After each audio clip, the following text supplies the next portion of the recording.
Paano mo isa-snap ang fingers mo? First, dapat nasa thumb yung middle finger. Then, i-practice mo lang yung snap motion.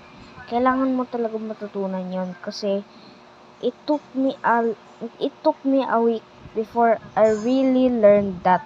So, kailangan i-practice mo siya kada araw. Practice mo siya everyday.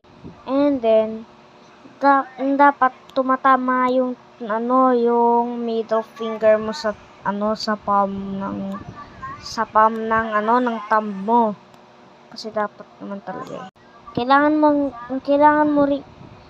Kailangan rin kasi ng friction para mapatunog yung middle finger mo.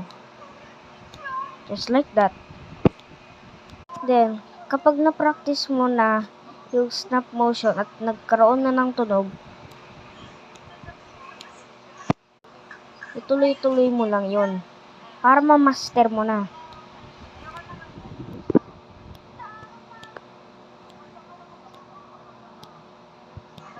Wait lang.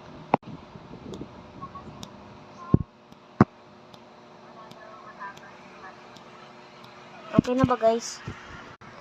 Bye, guys. Reason kung bakit ayaw ko mag-English, mag-grammar kasi ako.